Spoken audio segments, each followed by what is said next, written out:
I am definitely a rebel.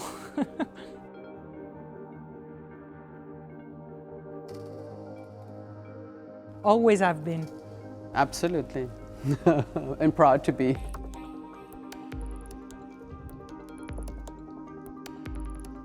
My inner drive is that I really would like to create a positive impact with whatever I do. I think that's very important.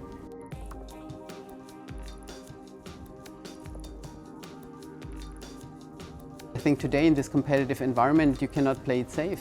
So you have to be a little bit of a rebel to create positive change, and I think there it helps to push the boundaries out of the way, and it helps also that we get to shuffle the cards new, because we live in times of exponential technologies that leave no stone unturned. This is not the same world that we were facing 3 years ago. So, things are changing. You better be a rebel and change things around. It's crucial not just to thriving in business, but in many areas of the world it is crucial for women's and girls' survival. So being rebels is not a luxury in many areas of the world. It is important in order to protect your right to integrity, your right to pursue your happiness, and to live a life that you can be proud of.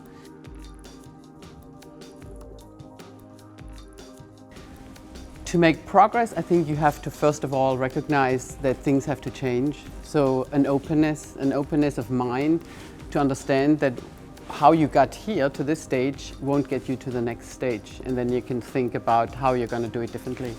I think that being able to learn is probably the most important ingredient, because if we are stuck in our beliefs, if we don't accept that we could change ideas about topics that we feel very sure about, if we don't challenge ourselves to keep on evolving, that makes it very complicated to live in the world that we are living in. I never stop asking questions and never stop making suggestions, and what's the worst that can happen?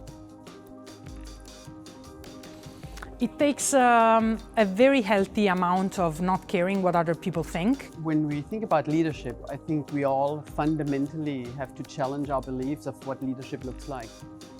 Because in the past, there have been 90% or more men in leadership position. And that's the picture that we all have in our heads. What would help to change it is basically start with education, educate our kids totally differently. It starts in the media, it starts in the books, it starts in the films, it starts in any entertainment that's going on. It starts with life in general, to portray women basically in these successful positions. If you can see it, you can believe it. Well, one thing that I'm particularly passionate about cars is how this is one of the sectors that is in need of being completely transformed in order to make the transportation sector more sustainable for our planet. So there is a lot of leadership that is required in the car sector in order to lead this transformation. I really think a great leader is just like a car. A great leader, like, she moves the organization from current state to future state, to desired state. So in a way, she's just like a car. Yeah, I was born in Neckarsulm, which hosts one of the big Audi plants. And so Audi is a household name to me, and I've always driven an Audi, and I have an Audi TT now, a car that I really, really love. A lot of curiosity. You cannot innovate on your own by yourself unless you're surrounded by an innovation culture. And that is one that lets you ask questions, that lets you experiment, that provides a safety space psychologically so that things can go wrong and you can still try again. Well, first of all, I would like to see a future, which means that we have succeeded in our 2050 goals of net zero emissions. So that is something that is not to be taken for granted, that it is something that we all need to work toward.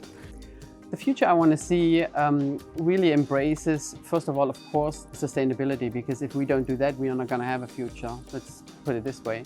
Also, we heard today here at this great conference about well-being. I think that's so fundamental as well. Sustainability, well-being, diversity. It's taking the best of what society has to offer and bringing it forward. I would like to see a future where LGBT people have equal rights everywhere, in every country.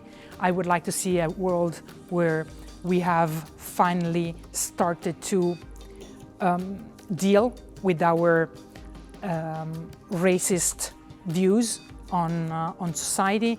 I would like to see a world where discrimination doesn't exist any longer, and where the color of your skin, your sexual orientation, your gender, whether you are a person with or without a disability, does not affect how big you can dream and how far you can go. Well, I am a storyteller, so what I try to do every day is to tell stories that are necessary in this moment in history and that can inspire human beings to be more compassionate and more hopeful.